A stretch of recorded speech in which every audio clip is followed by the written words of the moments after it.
The old dance floor of Frankie's Sports Pub will soon be a place for a different kind of celebration. We're going to open this up not just to our Nisqually tribal members, but non-tribal members as well. Nisqually Tribal Chair Willie Frank III is proud of his tribe's latest project, a treatment facility for those fighting addiction.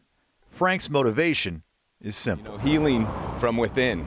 I myself, I'm in recovery. In 2014, Frank, in the depths of an opioid addiction, stole more than $50,000 from the tribe's seafood and tobacco accounts. Weeks later, he was casing banks in West Olympia.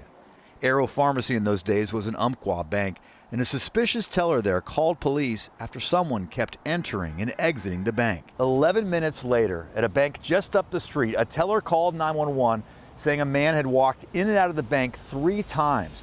It was enough to spook one of the tellers into triggering a panic alarm. That was July 2nd, 2014. July 2nd is my recovery date. 2014, you hit trials and tribulations in your life, and you can either go up or down. That day, Olympia police arrested Frank in front of the Baskin-Robbins near the banks. He had a toy gun with him and told detectives he planned on robbing one of the banks, but his conscience talked him out of it. For me, I don't like to talk about my story very often. He has not touched opioids since. He pleaded guilty to theft and attempted theft charges, but avoided jail by going to drug treatment. Healing as a whole was something hard for me to accept.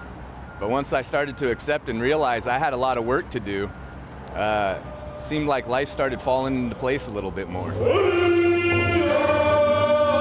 In May of 2021, he became the tribe's chair.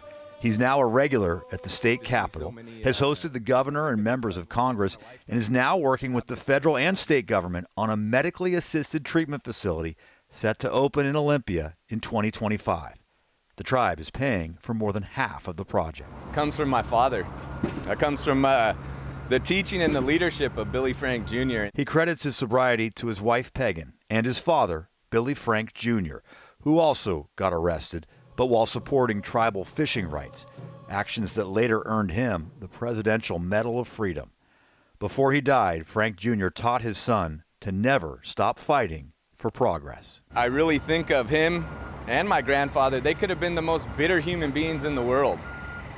When it comes to talking about the state, non-tribal folks, but they weren't. They were people who brought us together, and you can see that today. Drew Mickelson, King 5 News.